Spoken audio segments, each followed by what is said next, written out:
The invitation looked so simple: cream-colored paper, gold lettering, a wax seal pressed into the corner like something out of a fairy tale that had never once applied to Elena's life. 6 words at the top that meant nothing to anyone else but felt like a slap to the woman holding it. "You're invited to celebrate our engagement." Elena Cruz sat at her kitchen table at 11 at night, turning the card over in her hands like it might bite her. Daniel's name was printed first, then, underneath it, in smaller letters, Vanessa Cole. Her ex-husband was getting married, and he wanted her there to watch it happen. Anyone who knew their history understood exactly what this invitation really was. It wasn't kindness. It wasn't an olive branch. Daniel Reyes did not do things out of the goodness of his heart, not anymore, and maybe not ever. This was a stage, and Elena had been cast as the punchline. She could already picture it: the whispers behind champagne glasses, the pitying looks from women who used to be her friends, back when she still had a place in that world.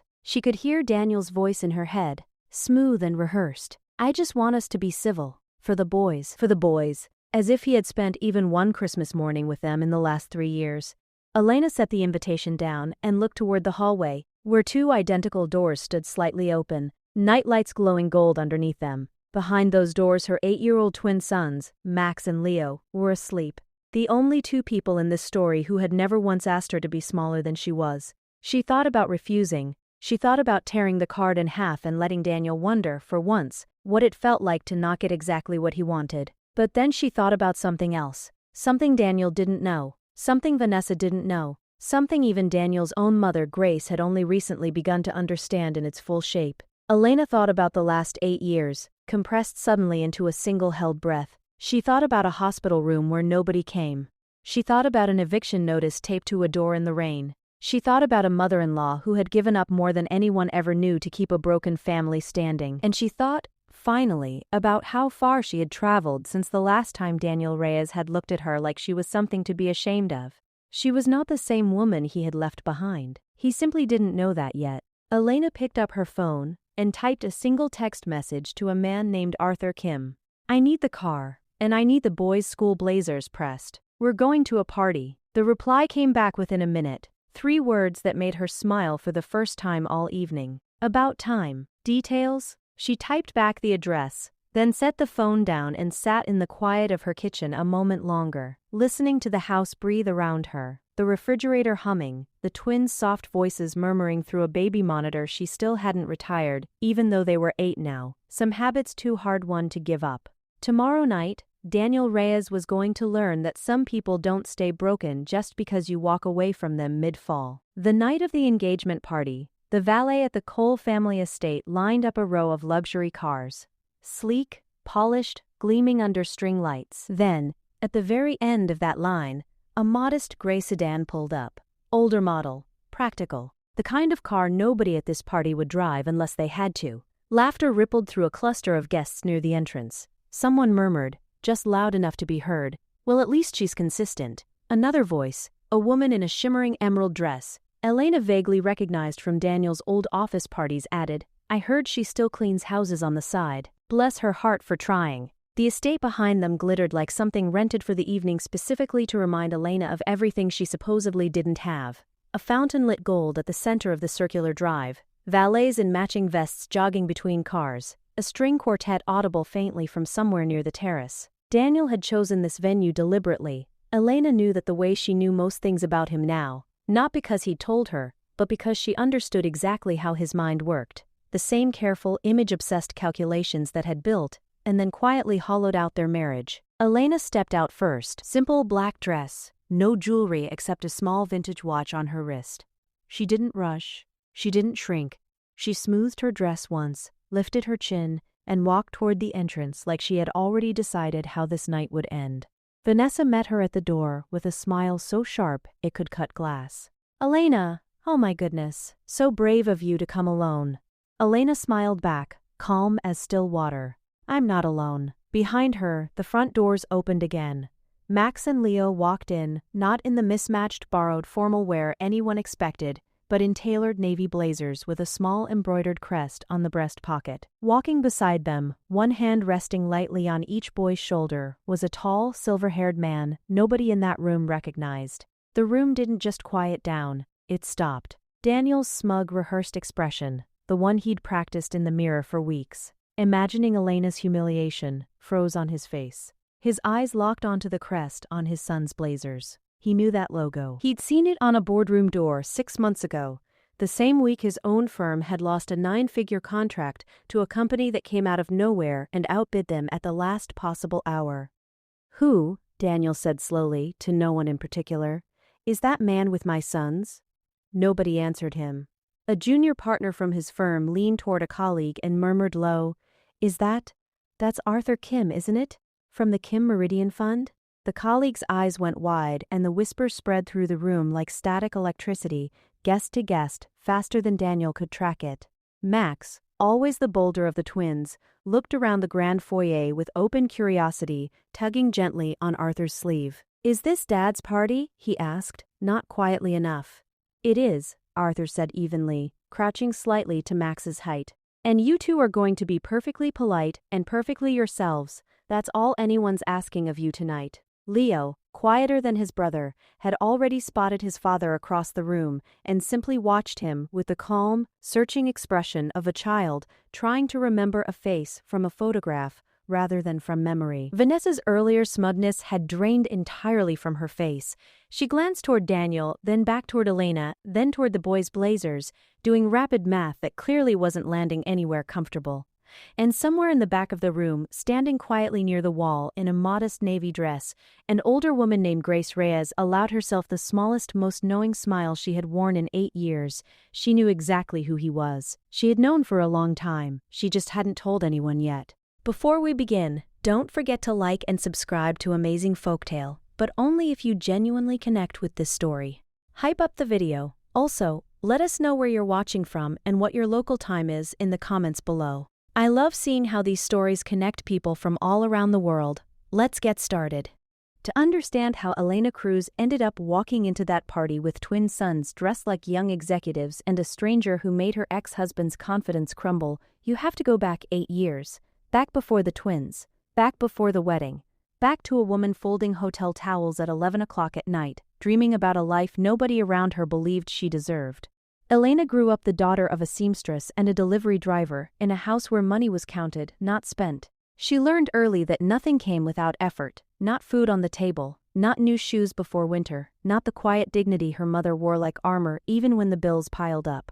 What Elena inherited from that upbringing wasn't wealth, it was work ethic. It was the belief that if you kept your head down and your hands moving, you could build something, even from almost nothing.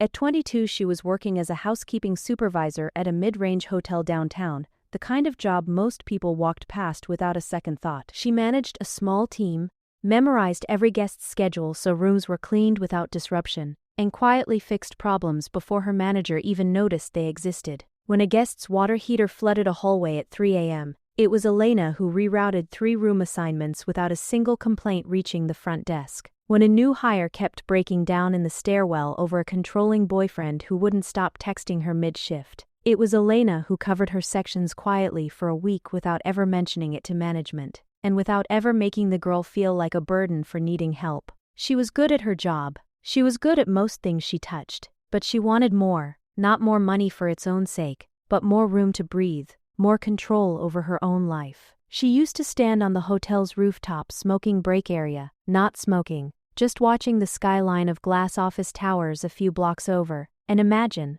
quietly, almost guiltily, like she wasn't allowed to, what it might feel like to walk into one of those buildings every morning, instead of a service elevator. So 3 nights a week, after 10-hour shifts, Elena drove across town to a community college and sat in the back row of a business administration class, taking notes with a pen that was running out of ink because she hadn't had time to buy a new one. She never told anyone at work. She barely told anyone at all. She especially didn't tell Daniel. She had met Daniel Reyes a year earlier at a friend's birthday dinner. He was a junior architect then, ambitious, well-spoken, the kind of man who filled a room with charm before he'd said more than 3 sentences. He noticed Elena immediately, not because she was trying to be noticed, but because she wasn't.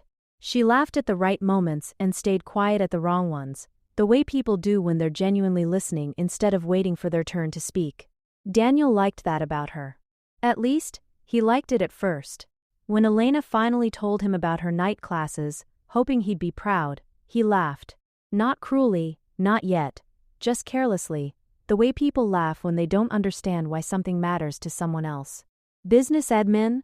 Babe, you're a housekeeping supervisor. I love your ambition, but let's be realistic. He softened it with a kiss on her forehead, the way he always softened the things that stung.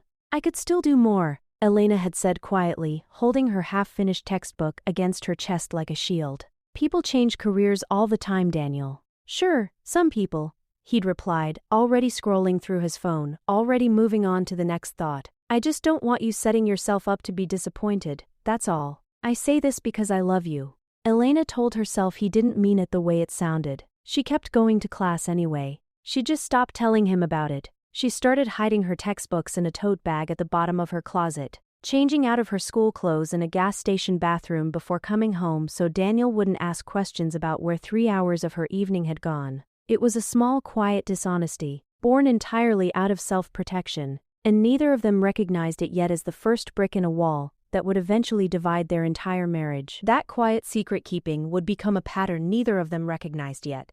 Elena learning to build parts of her life out of Daniel's sight, and Daniel never once asking why. The bigger sacrifice came 6 months later. Elena's business professor recommended her for a fully funded overseas internship, a rare opportunity for someone without connections or money, the kind of program that could have opened doors Elena had never even let herself imagine walking through. She sat with the acceptance letter in her hands for 3 days. Then Daniel proposed. He didn't know about the internship when he asked her to marry him, or if he did know, he never once mentioned it, never once asked what she might be giving up. Elena remembers the exact moment she made her decision, sitting alone in her car outside the community college at midnight, the acceptance letter open on her lap, her phone buzzing with a text from Daniel that simply said, "Can't stop thinking about you. Come home soon." She had looked at the letter, then at the phone, and felt something in her chest quietly, permanently choose. And Elena, 23 years old and desperately wanting to believe that love was enough to build a life on, said yes. She turned down the internship without telling anyone what it had cost her. Not her mother, not her closest friend from the hotel, not even Grace, whom she hadn't met yet. She told herself it wasn't a sacrifice, it was a choice. She loved him. She wanted this life with him. It would be years before Elena let herself admit, even privately, that a choice made out of fear of losing someone isn't always the same thing as a choice made out of love, and that the distinction between the two would end up costing her far more than a plane ticket and a resume line she never got to write. It would take years, and a great deal of pain, before Elena understood the difference between choosing someone and disappearing into them. If Elena had one true ally in those early years, it wasn't Daniel, it was his mother. Grace Reyes was a widow in her early 60s when Elena first met her, living modestly in a small house on the edge of town, the kind of home that smelled like cinnamon and old photographs. She had raised Daniel alone after his father passed when Daniel was 16,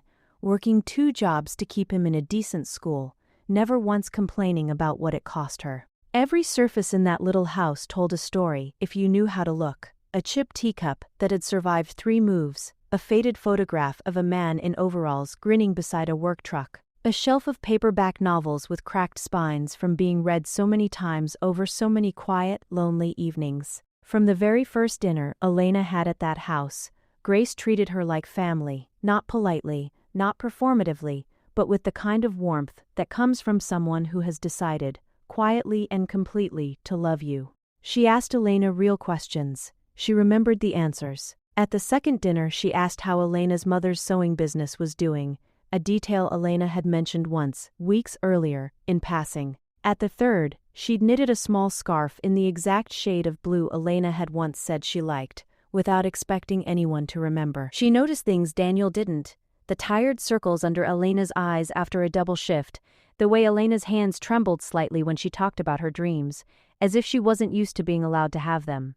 One evening, Grace caught Elena staring at a business textbook peeking out from her bag, and instead of asking why she was hiding it, simply said, "Whatever that is, don't let anyone talk you out of finishing it." Elena had nearly cried at the kitchen table over pot roast, overwhelmed by a kindness she hadn't been offered by anyone in a very long time. Daniel noticed his mother's affection for Elena too. It irritated him in a way he couldn't quite explain, even to himself, a small cold flicker of something that looked almost like jealousy, though he would never have called it that. One evening, a few months before the wedding, Grace called Elena into her bedroom and pressed something small and heavy into her palm. It was a watch, gold worn smooth at the edges, the leather band soft with age. "This was my husband's," Grace said. "He wore it every day of our marriage, even the years we had nothing. Even the years we ate rice and beans for a week straight because the roof needed fixing." She closed Elena's fingers around it gently. "Real wealth is not what people see, Mija. It's what you build when no one is watching." Elena turned the watch over in her palm, feeling the weight of it, the small scratches along the back that told the story of a life fully lived. "Grace, I can't take this. This should go to Daniel." Grace shook her head firmly. "Daniel doesn't understand what this watch means yet. Maybe he never will, and that would break my heart, but I can already see that you do. Some things are meant for the people who understand them, not simply the people who are owed them by blood." Elena would carry those words for the rest of her life. She didn't know yet how many times she would need them. What Elena didn't know, what almost no one knew, was that Grace's quiet wisdom about wealth and worth hadn't come from comfort. It had come from loss. Decades earlier, Grace had been born into a wealthy family, the kind with a name people recognized in certain circles, a family whose dinner parties were written up in the society pages, and whose expectations for their only daughter had been drawn up long before Grace was old enough to have opinions of her own. She had fallen in love with a factory foreman, kind, hardworking, utterly unimpressed by money, and her family had given her an ultimatum: leave him or leave the family. Grace remembered standing in her father's study, 22 years old, listening to him explain, in the same calm, reasonable tone he used to negotiate business deals, that love was a luxury for people who could afford it, and that she could not. Grace chose him. Her parents kept their word. She was written out of the family entirely, cut off without a phone call, without a goodbye, as if 22 years of being someone's daughter had simply evaporated. She learned of her own father's death, years later, from a newspaper obituary that didn't mention her name among his surviving children. She never told Daniel the full story. She never wanted him to grow up resenting a family he'd never met, or worse, chasing after money the way his father never had to. But that old wound, the specific pain of being discarded by people who were supposed to love you unconditionally, had shaped Grace into exactly the kind of woman who could recognize the same pattern forming again, years later, right in front of her. She just didn't know yet that it would be her own son repeating it. Daniel Reyes was not born a villain. Nobody ever is, not really. He was built slowly, one small compromise at a time, until the compromises became a personality. In the early days, his flaws were easy to overlook, even easy to excuse. He cared deeply about how things looked: his clothes, his car, the restaurants he chose, the way a room perceived him the moment he walked into it. Elena told herself this was just ambition. A man who wanted to provide. A man who wanted nice things for his future family. The first small crack appeared quietly, almost invisibly, about 4 months before the wedding. Daniel came home late one evening, later than his usual hours at the architecture firm allowed for. When Elena asked where he'd been, he answered a little too quickly. "Client dinner ran long. You know how Fridays get." Elena nodded and let it go. It was such a small thing. Everyone works late sometimes. But a week later, she mentioned the dinner in passing to one of Daniel's coworkers at a company gathering, and the coworker looked confused. "Client dinner? We didn't have any client dinners that week." Elena felt something cold settle in her stomach. Small and unfamiliar. She brought it up to Daniel that night, gently, more curious than accusing, sitting across from him at their small kitchen table while he ate reheated pasta. "Hey, weird thing. Mark mentioned there wasn't actually a client dinner last Friday. Do you know what he meant?" Daniel's face flickered, just for a second, a subtle tightening around his eyes that Elena would only recognize in hindsight, months later, as the exact expression he wore whenever he was caught, before smoothing back into practiced calm. "Must have been a scheduling mix-up on their end. Or maybe you misremembered which week it was. Honestly, babe, why are you interrogating Mark about my schedule?" He said it so evenly, so reasonably, with just the faintest note of hurt in his voice, that Elena found herself apologizing for bringing it up at all. "I wasn't interrogating anyone, It's fine," Daniel said, already standing to rinse his plate, already closing the conversation the way he always did, smooth and final, like flipping a light switch. "Let's just drop it." She chose to trust him, not because the explanation made sense, but because the alternative, that the man she was about to marry was already lying to her, was too heavy a thought to hold. It was around this same time that Vanessa Cole entered the picture, though not the way most people assume. Vanessa wasn't introduced to Elena as a threat. She was introduced as a coworker, sharp, funny, ambitious, recently transferred into Daniel's department from another branch of the firm. Elena genuinely liked her at first. They had dinner together as a group more than once. Vanessa complimented Elena's handbag, asked about her night classes with what seemed like real interest. "You're studying business admin? That's amazing. Most people just talk about doing something like that." And made her laugh with dry, clever observations about office politics that had Elena wiping tears from her eyes at a crowded Italian restaurant one Friday night. Vanessa even brought a small gift once. A leather planner she said reminded her of Elena's ambition, for all those business plans you're going to write someday. Elena remembers thinking, "I'm glad Daniel has a friend like her at work." She had no way of knowing that the same warmth Vanessa extended so easily across a dinner table was the exact same warmth she would later extend, far more privately, to Elena's husband. She had no idea that this small, easy friendship was quietly setting the stage for one of the deepest betrayals of her life, and that its slow, believable beginning was exactly what would make the eventual truth so much harder to accept. For now, though, the wedding happened. It was small, warm, imperfect in all the right ways, held in the backyard of a rented venue with folding chairs and string lights. Daniel's college roommate had helped hang the night before. Grace cried through the whole ceremony, dabbing her eyes with a handkerchief that had belonged to her own mother, one of the few things she'd kept from a life she'd otherwise lost entirely. Elena wore her mother's old earrings and Grace's late husband's watch tucked safely in her bag, close to her heart even though it didn't match her dress. Vanessa attended as a guest of Daniel's, seated near the front with the rest of his coworkers, and hugged Elena warmly at the reception. "You two are going to be so happy," she'd said, squeezing Elena's hands. "I can just tell." Elena believed her completely. Daniel gave a toast about building a life together, about loyalty, about never letting anything come between them. "Elena sees the best in people," he said, raising his glass, his voice thick with what looked, at the time, like genuine emotion. "She saw the best in me before I even believed it was there. I promised to spend the rest of my life making sure that trust was worth it." The room applauded. Grace wept harder. And nobody in that room could have guessed how soon those words would curdle into something else entirely. The first real crack in Elena and Daniel's marriage didn't come from an affair or a lie about money. It came from two small heartbeats on an ultrasound screen. Elena was 6 weeks married when she found out she was pregnant. She sat in the doctor's office memorizing every detail of the moment, the paper crinkling under her, the cold gel on her stomach, the technician's careful pause before she said gently, "I'm seeing 2 heartbeats here." Elena laughed out loud from pure shock, tears springing to her eyes immediately. Twins. She drove home with the ultrasound photo pressed against her chest like something sacred, rehearsing exactly how she'd tell Daniel, imagining his face lighting up the way hers had. His face did not light up. Daniel stared at the photo for a long moment, his jaw tightening in a way Elena had never seen before. "Twins, now?" His voice came out flat, almost accusatory, as if Elena had done this to him on purpose. "We can barely afford 1 baby on my salary right now, Elena. We haven't even talked about. This changes everything." "They're babies, Daniel, not a business expense," Elena said, her voice trembling between hurt and disbelief. "I thought you'd be happy. I've been sitting in the car for 20 minutes trying to figure out how to tell you because I was so excited, and now I feel like I did something wrong." "That's not what Daniel ran a hand through his hair, pacing the small kitchen. "I just need a minute, okay? This is a lot to process all at once. Give me some space."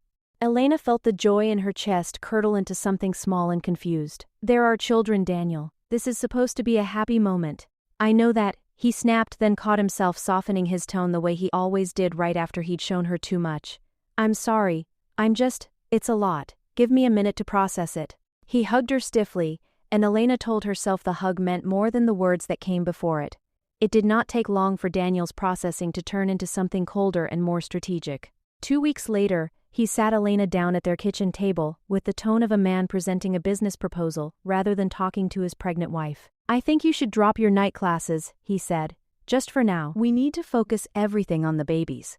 On saving money, getting the nursery ready. You understand, right?" Elena did understand, on the surface. Money was tight, 2 babies would need twice of everything. It made a kind of practical sense. What she didn't understand, what she wouldn't understand for years, was that Daniel's request wasn't really about money at all. It was about control. Some small, ugly part of him had never fully recovered from watching Elena quietly build a life of her own, a life with a business degree at the end of it, a life that didn't need him to survive. A pregnant, exhausted, financially dependent wife was infinitely easier to manage than a woman 2 semesters away from an associate's degree. Elena dropped her classes. She told herself it was temporary. Around the same time, Grace, visiting for Sunday dinner, as she did every week without fail, overheard something that troubled her deeply. She had stepped into the hallway to grab her sweater and heard Daniel's voice through the half-closed door of his home office, low and careful in a way that didn't match a normal work call. "I told you, just give me some time. Things are complicated right now with the pregnancy and everything. No, I haven't decided anything yet. I just need you to be patient." Grace stood frozen in the hallway, her hands still on her sweater, a cold unease spreading through her chest. She didn't recognize the voice on the other end, but she recognized the tone in her son's voice, the particular careful softness he used only when he was managing someone he didn't want to lose. It wasn't the tone he used with clients, brisk and professional. It wasn't the tone he used with Elena anymore either, which had grown flatter and more distracted by the month. This tone was gentler, almost tender, reserved and rehearsed in a way that made Grace's stomach turn. She had heard that voice exactly once before, years earlier, when Daniel had been 16 and juggling 2 girls at the same school dance, sneaking out to the parking lot between songs to reassure each one separately that she was the only one who mattered. She had scolded him for it then, sat him down at this very kitchen table, and told him that a person who needs to manage 2 people's feelings at once, instead of choosing honestly between them, is a person heading toward becoming someone he wouldn't like very much. She remembered how earnestly 16-year-old Daniel had promised her he understood, promised her he'd never be that kind of man. Standing in the hallway outside his home office 15 years later, Grace felt the cold, sinking realization that some promises don't survive contact with adult ambition. She said nothing that night. She told herself it might be nothing, a work issue, a difficult client, an old friend going through something hard. But she began watching her son more closely after that, the way a mother does when a small alarm has quietly started ringing somewhere she can't quite locate. A new, uncomfortable question had planted itself in Grace's mind, one she wasn't ready to say out loud to anyone, least of all to Elena, who was 6 months pregnant with twins and finally starting to smile again after the tension of the last few weeks. Was Daniel already building an exit from this marriage before his own children were even born? By the time Elena was 7 months pregnant, swollen-ankled and exhausted, Daniel had stopped hiding his irritation quite so carefully. The late nights that had once come with careful explanations now arrived without any explanation at all. He'd walk in past 10, toss his keys on the counter, and head straight for the shower, without so much as a greeting, as if Elena's questions about his evening were an intrusion rather than a reasonable thing for a wife to ask. "You used to at least tell me where you'd been," Elena said one night, sitting at the kitchen table with a cup of decaf tea going cold in front of her, watching him move through their small kitchen like a stranger passing through a hotel lobby. "I don't have to report my whereabouts to you like a child, Elena," Daniel said, not even turning around. "I'm allowed to have a life outside this house. I'm not asking you to report anything, I'm asking you to talk to me. That's what married people do." Her voice cracked slightly on the last word, exhaustion and hurt bleeding together, until she could no longer tell them apart. Daniel sighed, the particular sigh he'd perfected over the last several months, the one that suggested Elena's feelings were an inconvenience he was patiently enduring rather than something that deserved a real response. "I'm tired, and I have an early meeting. Can we not do this tonight?" He walked past her toward the bedroom, and Elena sat alone at the table a while longer, one hand resting on her belly, wondering when exactly her marriage had started feeling like something she was managing rather than something she was living. It came to a head at a company dinner, one of those events where junior architects brought their spouses to impress senior partners over expensive wine neither of them could really afford to enjoy.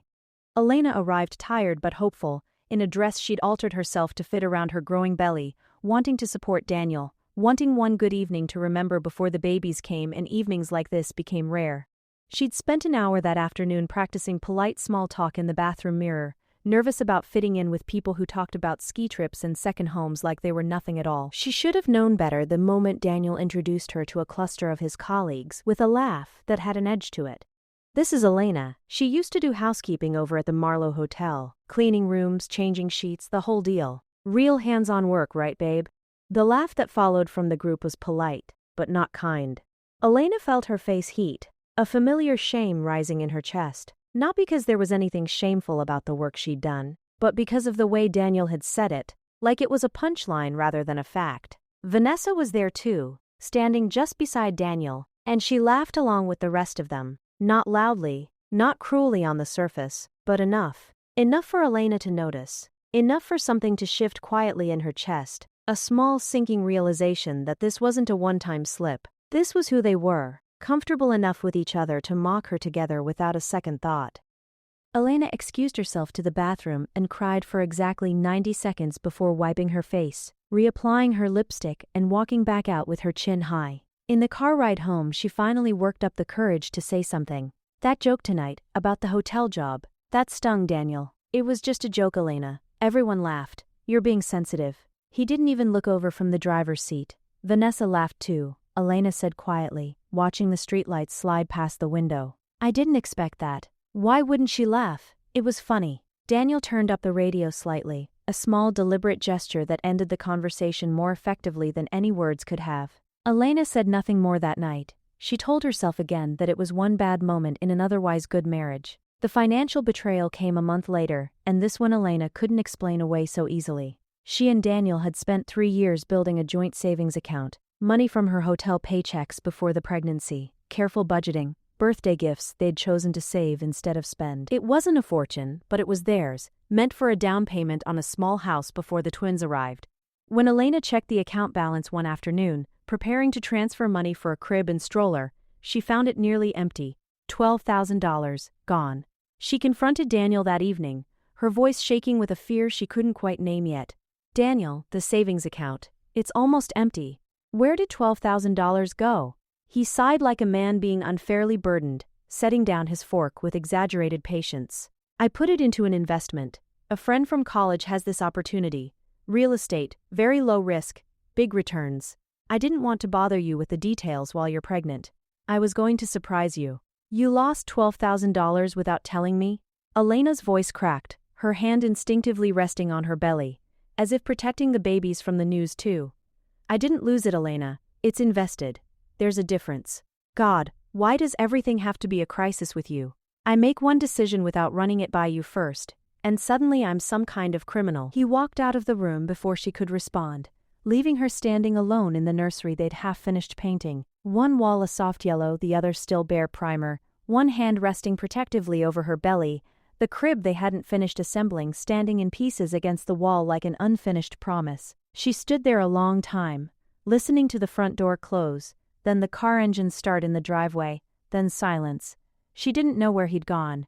She didn't ask when he came back 3 hours later smelling faintly of a restaurant bar. Grace found the receipt 3 weeks later, entirely by accident, while helping Daniel move some boxes out of his car trunk to make room for the crib delivery. It wasn't a real estate investment document at all. It was a receipt from a moving and storage company, a deposit on a small furnished apartment across town, paid for in full, 6 months in advance.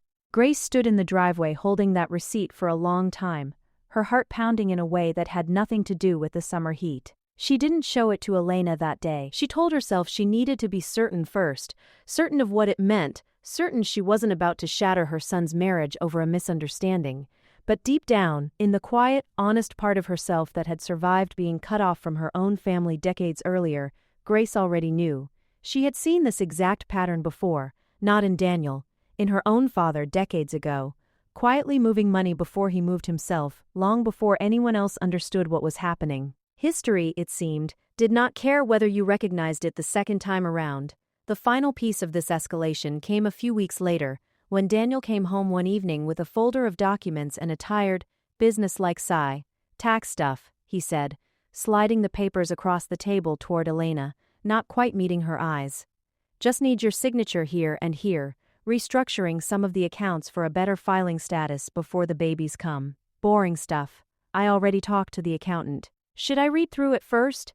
Elena asked, glancing down at the dense paragraphs of legal language, her feet swollen and aching after a long day, the twins kicking restlessly inside her. You can if you want, but it's pretty dry, Daniel said, already checking his watch. I've got a call in 10 minutes. It's really just formality stuff, babe. I wouldn't ask you to sign anything that would hurt us. Elena, 8 months pregnant, exhausted, trusting the man she'd married completely, signed where he pointed without reading every line, her pen moving quickly across pages she would replay in her mind countless times in the months to come, wondering how differently things might have gone if she'd simply asked him to leave the papers overnight so she could read them properly in the morning. It would be months before she understood exactly what those signatures had actually given away. The twins were born in the fall, 6 weeks after that quiet signature on documents Elena hadn't fully read. For a brief, fragile window, it seemed like fatherhood might soften Daniel the way it's supposed to soften most men. He held Max and Leo in the hospital, and for one honest moment, Elena saw something real in his eyes. Pride, maybe, or fear, or some tangled combination of both. That softness didn't last. 3 months after the twins came home, Elena found a hotel receipt tucked into the inside pocket of Daniel's winter coat while doing laundry, the washing machine humming behind her, a basket of tiny onesies waiting to be folded. Her first instinct was the instinct every exhausted, suspicious wife has: an affair. She braced herself for that particular pain, standing in the laundry room with the receipt trembling slightly in her hand, running through a dozen possible explanations before she even let herself read the actual words printed on the paper. But it wasn't a hotel room charge. It was a consultation fee from a family law office, dated 4 months before the twins were even born. Elena sat down on the edge of the washing machine, one twin's onesie still balled in her fist, and read the date over and over, trying to make it mean something other than what it obviously meant. Daniel had met with a divorce lawyer before their sons were born, before she'd even told him she was pregnant with twins. Technically, if the timing lined up the way the receipt suggested, she didn't confront him that night. She was too afraid of what confirming it out loud might do to the fragile version of her life she was still clinging to. Instead, quietly, carefully, she went looking for answers on her own, starting with those tax documents from months earlier, the ones she'd signed without reading closely, trusting Daniel's word that it was routine paperwork. She found a copy in his home office desk, tucked behind old bank statements, on an afternoon when Daniel had taken the car to run errands and left her home with the twins for what turned into nearly 4 hours. It took her almost an hour reading slowly, looking up unfamiliar legal terms on her phone, quitclaim, sole title, grantor, before the truth settled over her like ice water. The documents hadn't restructured anything for tax purposes. They had quietly, legally removed Elena's name from the deed to their house, the same house Daniel had told her they were building a future in together, the same house where 2 bassinets currently sat side by side in a nursery she had painted herself. On paper, weeks before the twins were born, Elena Cruz had no legal claim to the home she was raising her newborn sons in. Her signature was right there at the bottom of the page, her own handwriting given freely and without question, because she had trusted the man asking for it. She sat in that office for a long time after reading it, the twins asleep in the next room through the baby monitor's soft static, her hands cold despite the warm afternoon light coming through the window. She thought about calling someone, her mother, a friend, anyone, but found she couldn't make herself pick up the phone. Saying it out loud would make it real in a way that simply knowing it did not yet feel. Grace, meanwhile, had reached her breaking point with the silence she'd been keeping. She confronted Daniel privately, in his own kitchen, holding the storage receipt she'd found weeks earlier along with a growing list of small, disturbing observations she could no longer explain away as coincidence. The late nights, the tense phone calls cut short the moment she entered a room, the way he'd started referring to when things change, instead of if. What is going on, Daniel? Her voice was quiet but firm, the voice she'd used raising him alone, the voice that didn't shake even when she was afraid. The apartment, the lawyer, the house deed. I am not a fool, and I will not stand here and pretend I am. Daniel's face went through several expressions in quick succession: surprise, then anger, then something colder that Grace had never seen on her son's face before. Stay out of it, Mom. This is my marriage, my life. I don't need you interfering in decisions you don't understand. I understand enough, Grace said, her voice finally cracking with the years of love and worry behind it. I understand that you are planning to leave that girl with 2 newborn babies and nothing to her name. And I understand that if you do this, I don't know what kind of man that makes you. Daniel's jaw tightened. If you say anything to Elena, anything, you and I are done. I mean it. I will cut you out of my life completely, and you will never see your grandsons again. Is that clear? Grace stood very still, absorbing the full ugly weight of the threat. She thought of her own parents, decades earlier, delivering nearly the exact same ultimatum in a different kitchen, in a different decade, over a different kind of love. She had lost everything once, for choosing someone over her family's approval. She was not prepared, not yet, to lose her grandchildren too. She said nothing more that night, but something inside her hardened into a quiet, patient resolve. She would not betray Daniel's secret carelessly. But she would not let Elena walk blindly into disaster either. She simply had to find the right moment, and the right way, to protect everyone she loved at once. Two new aching questions now hung over the story like storm clouds refusing to break. Had Daniel's plan to leave been in motion since before his own sons existed? And what exactly had Elena unknowingly signed away? The truth arrived, as it often does, on the worst possible night. Elena went into labor early with a sudden complication requiring immediate care, not with the twins themselves, who were already 3 months old by then, but with a severe infection that sent her rushing to the emergency room alone at 2 a.m, doubled over in pain, dialing Daniel's number over and over with no answer.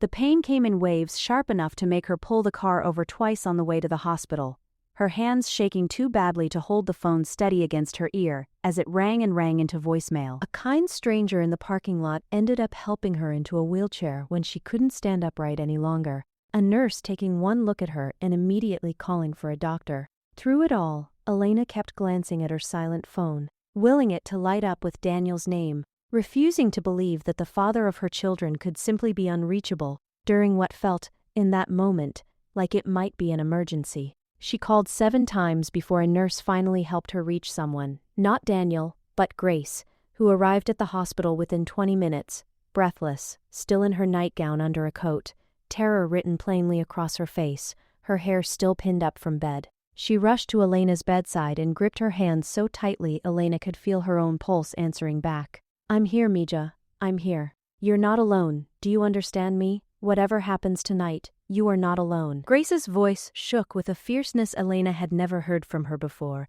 as if some old buried instinct had suddenly surfaced, the instinct of a woman who knew exactly what it felt like to be abandoned at the worst possible moment, and who had promised herself long ago that she would never let it happen to someone she loved again without a fight. "Where is he?" Elena asked weakly from the hospital bed, an IV taped to her hand, exhaustion and fear blurring her voice. "I've called him 7 times, Grace. Something could be wrong with me and he won't even pick up his phone."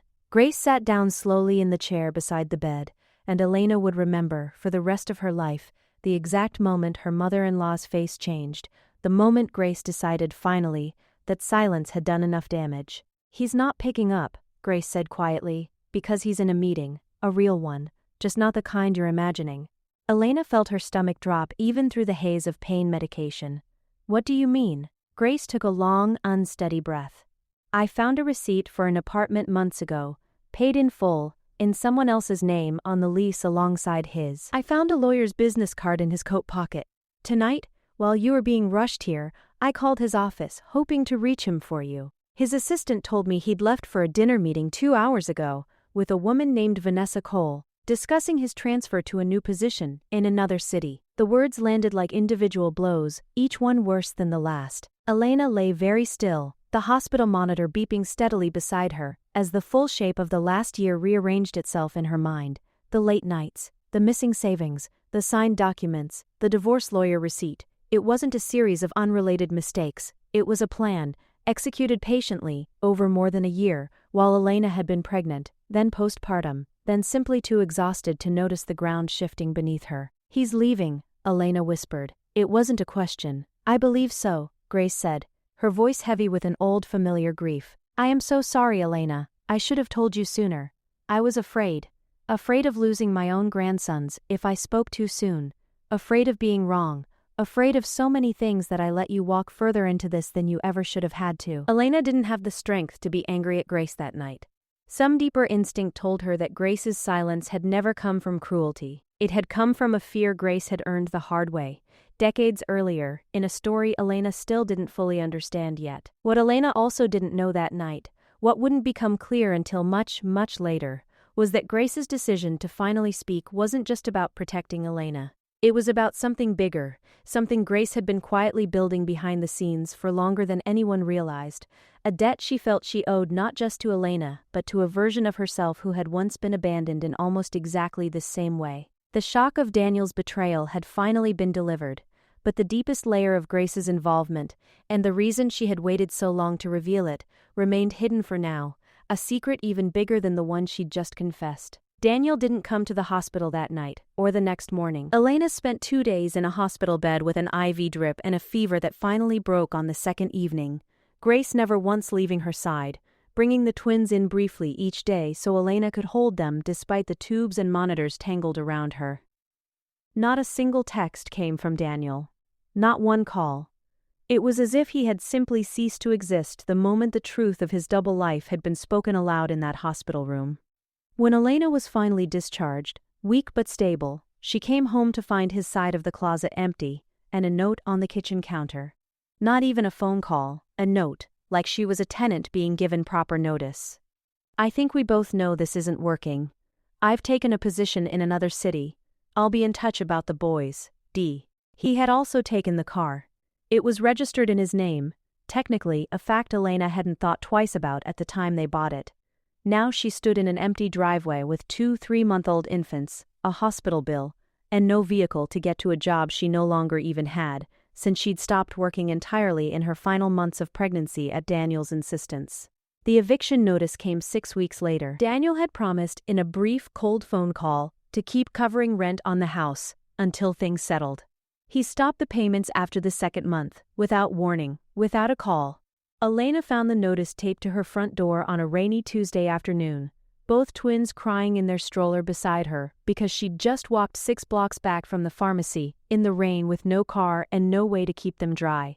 And she stood there reading the eviction notice with rainwater running down the back of her neck for a long moment before she let herself cry too. She called Daniel that night, voice raw, asking him directly what had happened to the rent money. He answered finally, after 3 days of silence, his tone clipped and distant like she was an old coworker rather than the mother of his children. "I told you, Elena, things are complicated right now. I can't keep supporting 2 households on one salary. You'll figure something out. You're resourceful." Then he hung up before she could respond. She moved into Grace's small house that week, against Daniel's explicit wishes, delivered through a terse text message. "I don't think it's a good idea for my mother to get more involved. This is between us." Grace's response, which she showed Elena with a note of quiet defiance, had been simple. "They are my grandsons. You do not get to decide who loves them."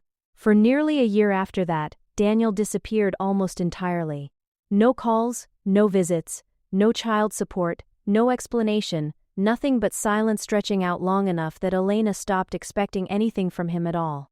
There were nights that year when Elena lay awake on the pull-out couch in Grace's cramped guest room, listening to the twins' soft breathing in the crib beside her, wondering how a man who had once given a wedding toast about loyalty could disappear so completely, as if 8 years of marriage had simply been an inconvenient chapter he'd decided to skip past. Grace's small house became the only stable ground Elena had left. A spare room converted into a nursery, Grace's modest savings quietly stretching to cover diapers and formula and the occasional doctor's visit. Never once asked to be repaid, never once mentioned as a burden.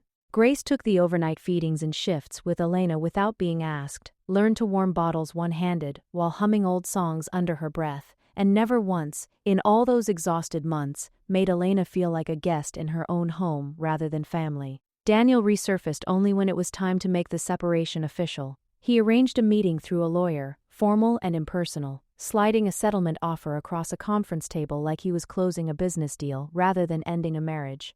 The amount was small, barely enough to cover a few months of expenses, but exhaustion has a way of making small numbers look reasonable when you haven't slept properly in over a year. Elena almost signed it. She sat with the pen in her hand, twins napping in a stroller beside the lawyer's waiting room, the fluorescent lights humming overhead, and she thought about how tired she was, not just physically, but in some deeper, more permanent way. Tired of fighting, tired of being the only one trying. She thought about how easy it would be to sign, collect the small check, and simply stop thinking about Daniel Reyes for the rest of her life. Some days, that felt like the only kind of victory still available to her. It was Grace, once again, who stopped her. "Read it again," Grace said quietly, taking the pen gently from Elena's hand before she could sign. "Read the fine print at the bottom. All of it." Elena read it again, more slowly this time, and found the single clause buried in dense legal language near the end. A clause waiving any future claim to income, assets, bonuses, or business interests Daniel might acquire for the rest of his life, no matter how successful he later became. It wasn't just a settlement, it was Daniel, even now, protecting his future from the woman who had given him 2 sons and years of her life, making absolutely certain that whatever he built afterward would never have to touch her. Elena set the pen down. For the first time in over a year, something other than exhaustion moved through her chest. It felt, unfamiliar as it was, almost like anger, almost like resolve. "I'm not signing this," she said quietly. "Not like this." Grace squeezed her hand, and in that small conference room, something shifted. Not resolved yet, not by a long way, but no longer entirely hopeless either. Somewhere out there, the audience following this story desperately wanted one thing above all else: for Elena Cruz to stop losing. She was about to start winning, just not in a way anyone, including Elena herself, could have predicted yet. The turning point in Elena's life didn't arrive with fireworks. It arrived quietly, on a Tuesday afternoon, while she was mopping a floor she didn't even know would change everything. After the divorce settlement negotiations stalled, Elena refusing to sign away her future, Daniel's lawyers dragging their feet out of spite more than strategy, Elena needed income immediately. Grace's savings could only stretch so far, and pride alone doesn't pay for diapers. Elena took the only job she could find on short notice: part-time cleaning services at a downtown co-working space. The kind of glass-walled office building filled with young entrepreneurs and small investment firms renting shared desks by the month. It was humbling work, in some ways an echo of the hotel job Daniel had once mocked her for at that company dinner. But Elena had learned, through everything she'd survived, that humility and shame were not the same thing. She arrived at 5 each morning while the twins slept at Grace's house, letting herself into the quiet glass-walled building with a badge that identified her only as cleaning staff, and moved through the empty offices with the same careful efficiency she'd once brought to hotel rooms. She cleaned conference rooms in the early mornings before anyone arrived, emptied trash bins full of crumpled business plans and half-finished coffee, and in the process, without meaning to, absorbed an entire education she never paid tuition for. She learned to recognize the shape of a good pitch deck versus a bad one just from glancing at discarded printouts. She learned which conference room tended to host the fund managers, and which hosted the desperate first-time founders burning through their last few months of savings. She started, almost as a private hobby, keeping a small notebook of business terms and concepts she didn't recognize, looking them up on her phone during her lunch break, quietly rebuilding the education Daniel had once talked her out of finishing. She overheard pitch meetings while vacuuming hallways outside glass conference rooms. She read discarded printouts of business plans while emptying recycling bins, and more than once, quietly, almost instinctively, she noticed mistakes. A miscalculated projection, a spreadsheet formula referencing the wrong cell, an inconsistency between a pitch deck's numbers and its narrative. She never said anything. It wasn't her place.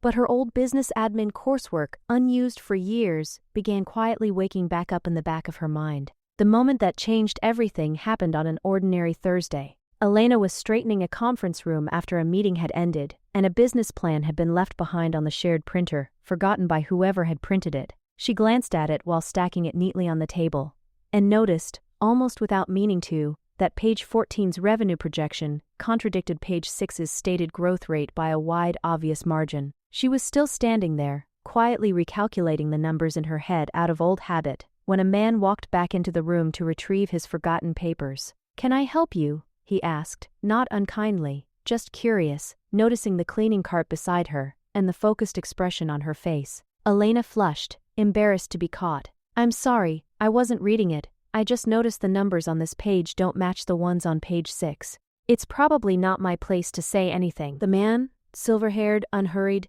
dressed simply despite an obvious wealth about him, took the papers from her hands and studied the 2 pages side by side for a long moment, his brow furrowing in concentration. Then he looked back up at her with real interest in his eyes. "You're right. Nobody's caught that in 3 drafts. My own senior analyst missed it. What's your name? Elena, she said, straightening the cleaning cart handle nervously. Elena Cruz. Arthur Kim, he replied, extending a hand as though she were a colleague rather than the woman who'd just emptied his wastebasket. Tell me, Elena Cruz, have you ever worked in finance? No, Elena admitted. I did 2 years of a business admin degree. Never finished. Life got in the way. She said it plainly, without apology, the way she'd learned to say most hard truths about her life by then. Arthur studied her for a moment longer, an unreadable expression crossing his face. Life has a habit of doing that to talented people. Do you have a resume? Not really. Not one that would explain what I just did there.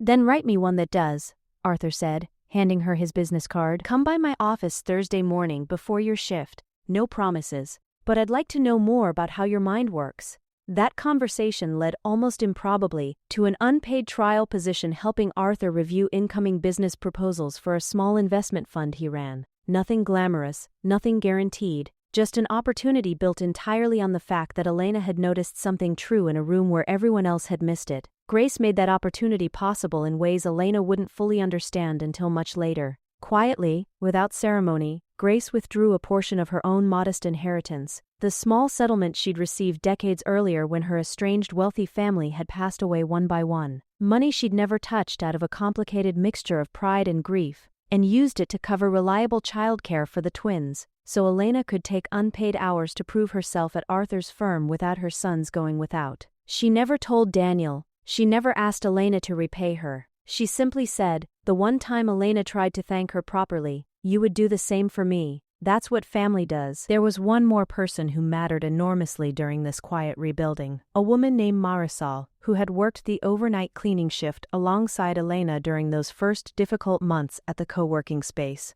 Marisol had noticed something in Elena almost immediately, the same quiet sharpness Arthur would later recognize. A woman who read every discarded document she cleaned up around, who asked thoughtful questions during her breaks, who never once complained despite clearly carrying more weight than most people around her realized. You're wasting your life pushing this cart, Marisol told her bluntly one night, 3 months before Elena's encounter with Arthur, as they sat together in the break room splitting a single vending machine sandwich because neither could afford 2. I've watched you fix problems in your head that these overpaid consultants can't solve on a whiteboard. Somebody needs to give you a real shot. When Elena did get her unpaid trial with Arthur, it was Marisol who covered extra cleaning shifts without being asked, quietly absorbing Elena's hours so she wouldn't lose the job that was actually paying her bills, while she proved herself in an unpaid role that might lead nowhere. Family doesn't wait for you to pay them back before they help, Marisol had said, echoing, without either of them realizing it, almost exactly what Grace had told Elena about the watch years earlier. It was a debt Elena never forgot, and years later, when Elena's own company had grown enough to need reliable, sharp-eyed people she could trust completely, Marisol became her first official hire, not out of obligation, but because Elena recognized real talent when she saw it, the same way Arthur once had for her. Elena's talent, once given room to breathe, did the rest of the work. Within 8 months, her unpaid trial became a real position. Within 2 years, a real position became something much bigger. Though Elena, focused entirely on rebuilding a stable life for her sons, hadn't yet realized just how large the company she'd quietly joined had become, or the full weight of the logo now stitched onto the little blazers she'd bought for Max and Leo without giving it a second thought. It was the same logo Daniel had stared at, frozen, the moment his sons walked through his engagement party doors. The day Arthur made her equity partner, 2 years before that hostile takeover attempt would even become a footnote in the story, Elena had been so certain it was some kind of mistake that she'd asked him to repeat himself twice. She remembered standing in his office, still faintly smelling of the coffee she'd spilled on her blouse that morning in her rush to get the twins to school on time, listening to Arthur explain in his usual unhurried way that the equity stake wasn't a gift. You've saved this firm money 3 separate times in 18 months by catching what everyone else missed, Arthur had said, sliding the partnership agreement across his desk. I don't hand out equity out of sentiment, Elena. I hand it out because it's good business. You are, without question, one of the sharpest minds in this building, and I would be a fool to let you build that mind for anyone else's benefit but ours. Elena had signed that agreement with hands that trembled, not from fear this time, but from something she barely recognized after years of simply surviving: pride. She'd called Grace from the parking garage before even driving home, unable to hold the news in a moment longer, and had heard Grace burst into tears on the other end of the line, repeating, "I always knew it, I always knew it," until Elena was crying too, sitting alone in her modest gray sedan. Finally, on solid ground. It was less than a year after that promotion when the hostile takeover attempt began. A rival firm circling Arthur's company with an aggressive, undervalued bid, built on financial projections that looked, on the surface, entirely reasonable. Elena had stayed up 3 consecutive nights combing through the opposing firm's public filings, something nagging at her instincts long before she could name exactly what it was. On the 4th night, half asleep at her kitchen table with the twins finally down for bed, she found it, a structural flaw in how the rival firm had leveraged its own debt to fund the acquisition, a flaw so specific and so quietly embedded that it had passed through 3 separate rounds of due diligence undetected. She brought it to Arthur the next morning, exhausted and unsure of herself, half convinced she'd misread the numbers. She had not misread the numbers. Within 2 weeks, the rival firm's bid collapsed entirely under its own weight, and Arthur's company survived a threat that could have ended it. Elena never learned, in all the relief and celebration that followed, the actual name of the firm that had tried and failed to swallow Arthur's company whole. There had been no reason to ask. It was simply a threat that came and went, one more crisis quietly solved in a long string of crises Elena had learned to solve without fanfare. She would only learn the truth of exactly whose company that had been on the night of Daniel's engagement party, standing in a glittering ballroom, watching her ex-husband's face go pale as Arthur spoke the words out loud for the very first time. Back at the party, the room was still holding its breath. The whispers had grown loud enough now that Daniel could feel every eye in the room shifting between him, Elena, and the twins in their small tailored blazers. Vanessa, rattled by the unexpected arrival of Elena's sons in clothing bearing a logo she vaguely recognized as belonging to a major investment firm, tried to regain control of the moment the only way she knew how, by going on the offensive. "Oh please," Vanessa said loudly, her voice carrying across the room with practiced confidence, addressing the gathered guests as much as Elena. "Let's not pretend this is some coincidence. Elena's clearly here to make a scene. She's been bitter since before Daniel and I even got together. And honestly, we were together long before the divorce was even finalized. So I don't know why she's acting so shocked to see us happy now." The words hung in the air a beat too long before Vanessa realized, from the sudden shift in the crowd's expressions, exactly what she had just admitted in front of every guest at the party. Somewhere near the terrace doors, a woman in a burgundy dress turned sharply to whisper something to her husband, her eyebrows raised almost to her hairline. A man near the bar set down his drink entirely, no longer even pretending to look elsewhere. Vanessa's own mother, seated at a small table near the front, pressed a hand to her chest, her mouth falling open in an expression of pure, unguarded shock, as if she too had just learned, in this exact moment, alongside 200 strangers, when her daughter's relationship with Daniel had actually begun. Vanessa had confirmed, publicly, unprompted, that her relationship with Daniel had begun while he was still legally married to Elena, the exact timeline Grace had suspected for years, but never had solid proof of, now spoken aloud by the one person who had every reason to keep it hidden. Daniel's face drained of color. He reached toward Vanessa's arm as if to physically stop words that had already left her mouth, a full second too late to matter. Grace, who had been standing quietly near the wall all evening, finally stepped forward. "I think it's time everyone heard the truth," Grace said, her voice steady despite the years of grief behind it. "My son began planning to leave Elena before their sons were even born. I found the evidence myself, an apartment paid for in advance, a divorce lawyer consulted months before the twins arrived, a joint savings account quietly emptied and hidden. I stayed silent longer than I should have, out of fear of losing my own grandchildren. But I have carried that silence long enough, and I will not carry it one more day." A ripple of shocked whispers moved through the crowd. Somewhere near the back, a woman gasped audibly and covered her mouth. Daniel opened his mouth to object, his face flushing red, but Grace wasn't finished.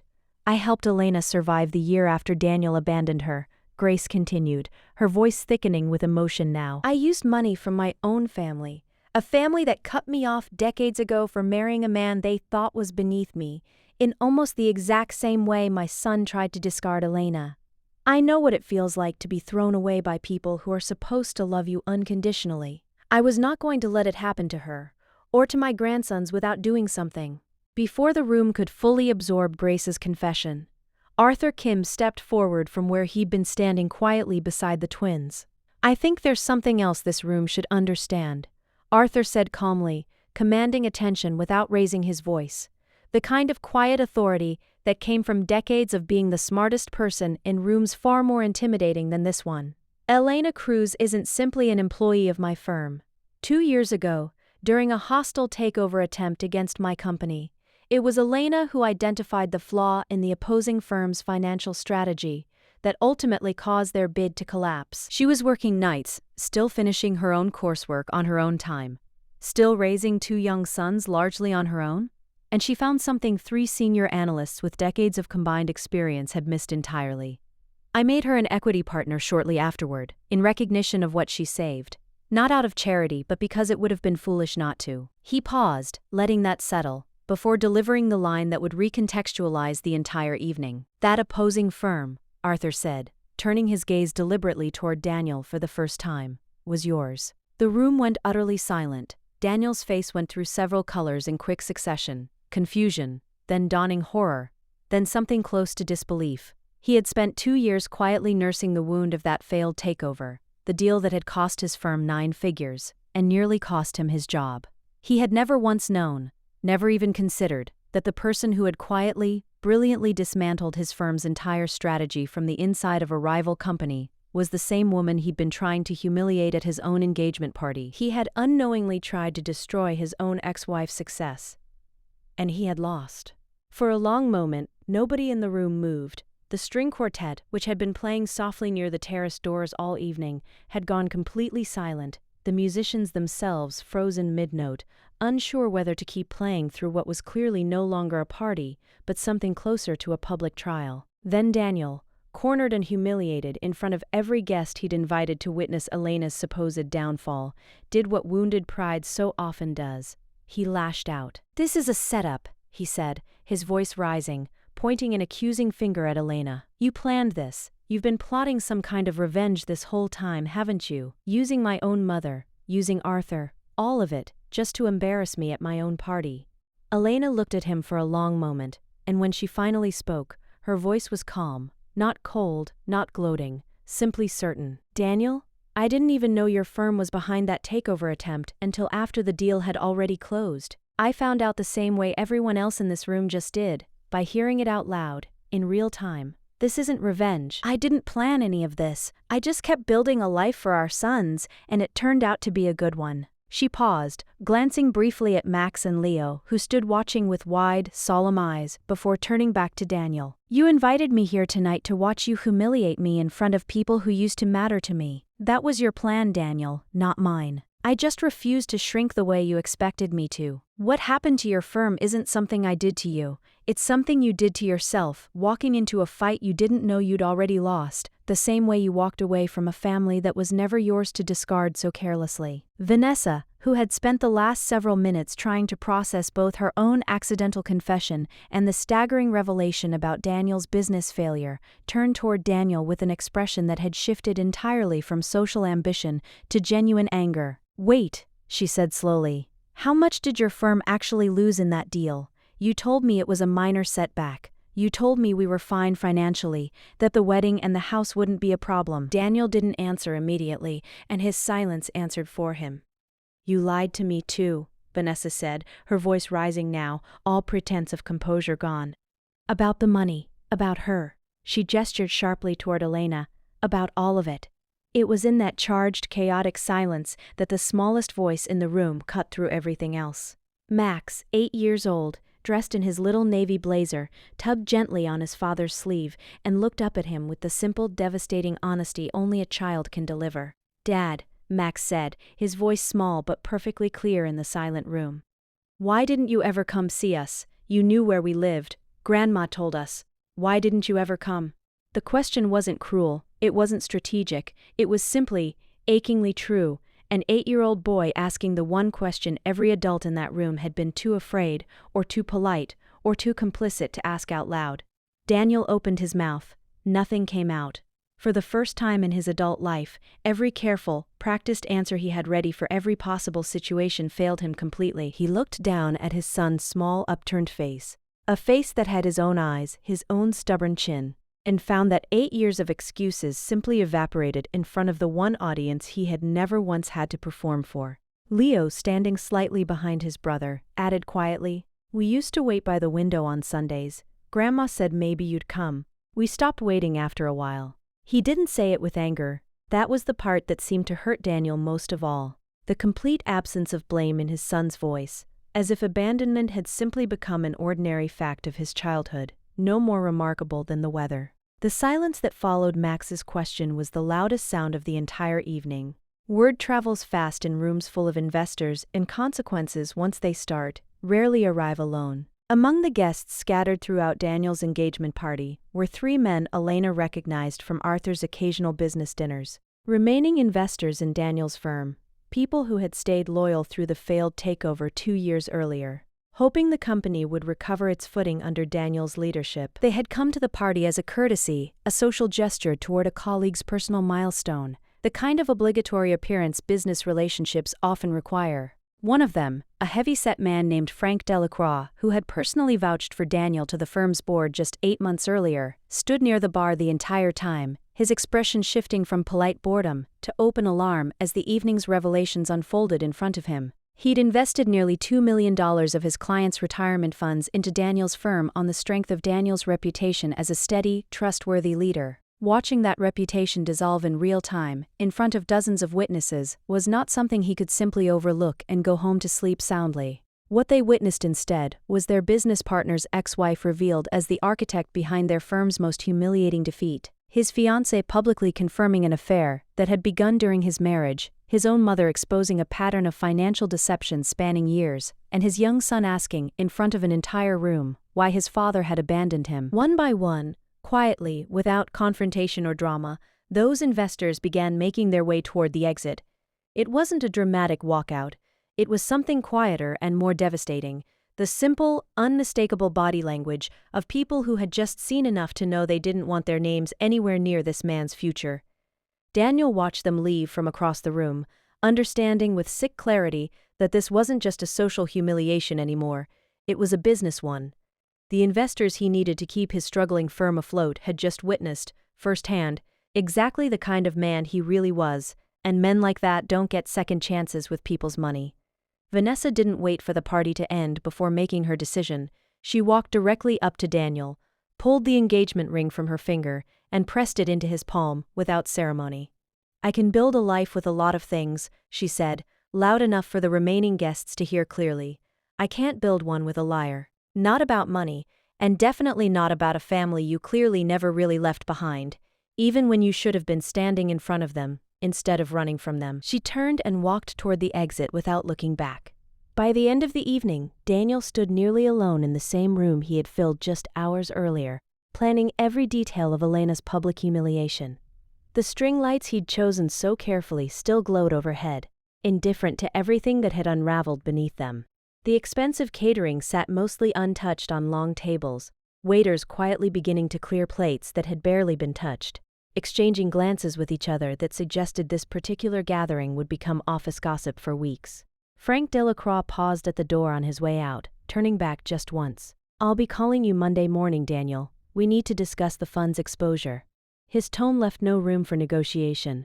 Then he was gone too, and the room emptied out around Daniel, in slow, deliberate waves. Each departing guest another small piece of the life he had built on charm and appearances rather than substance.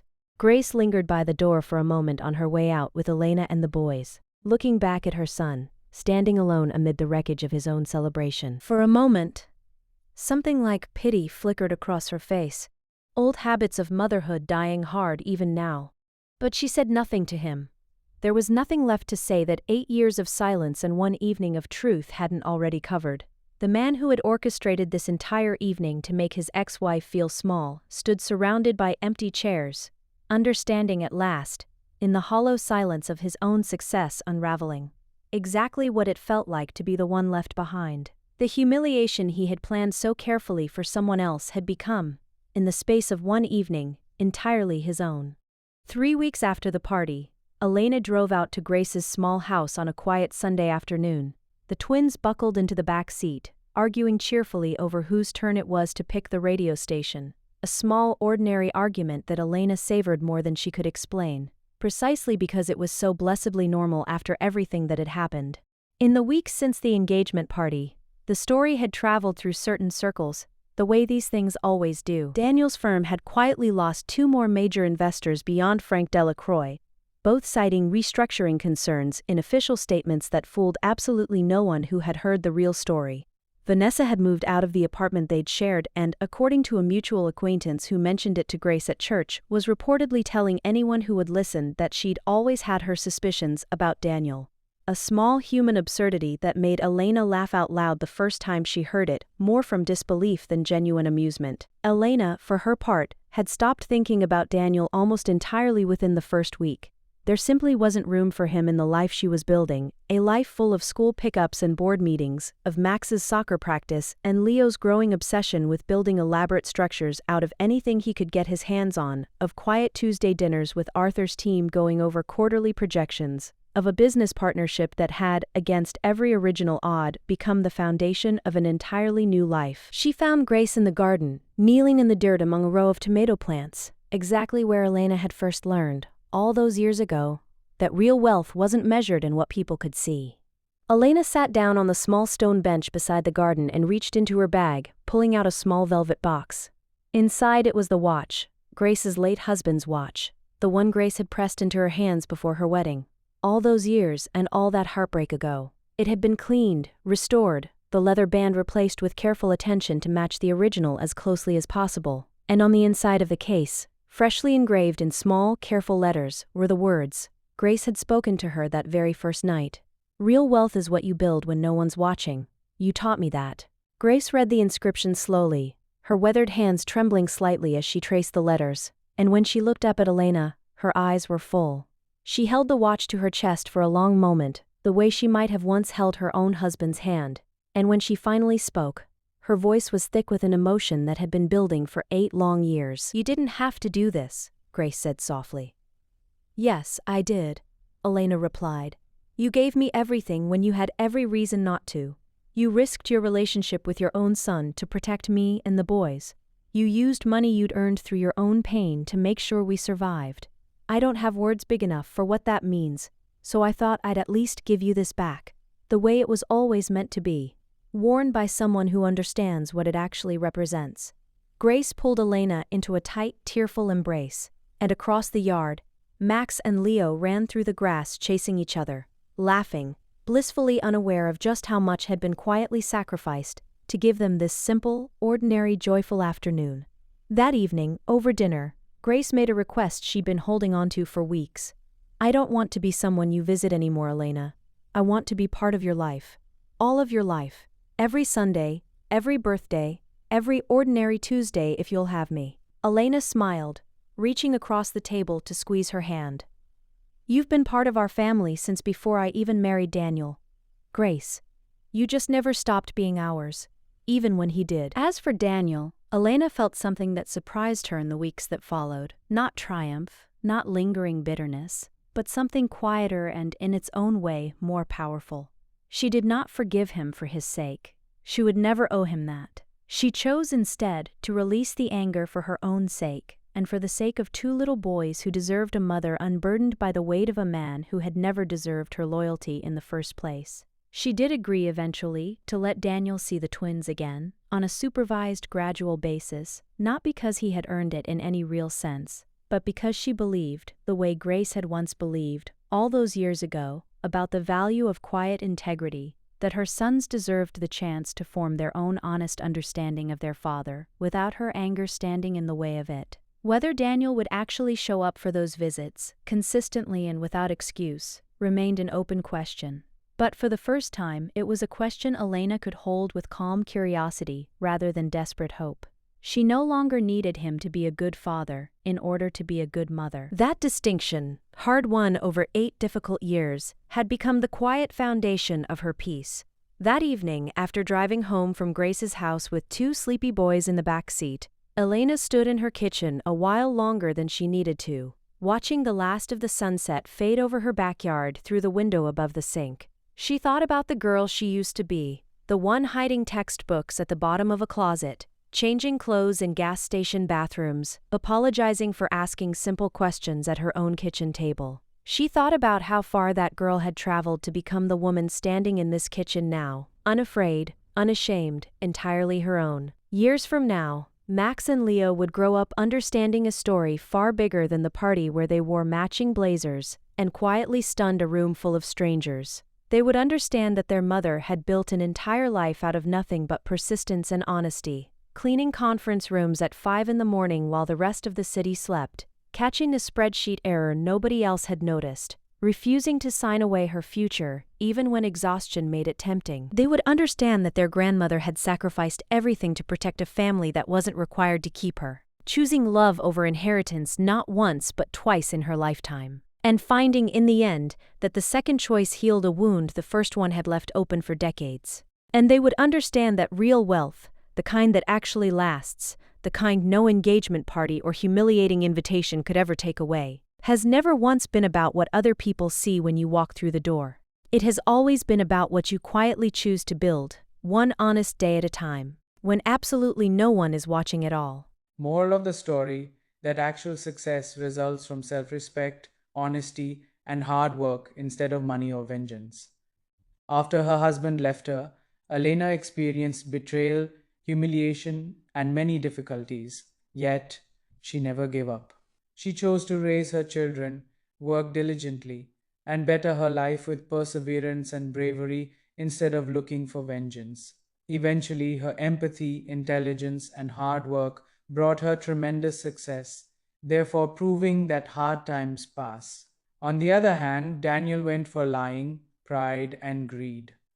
He judged Elena by her financial condition and tried to humiliate her in public, but his own deeds finally caused his death.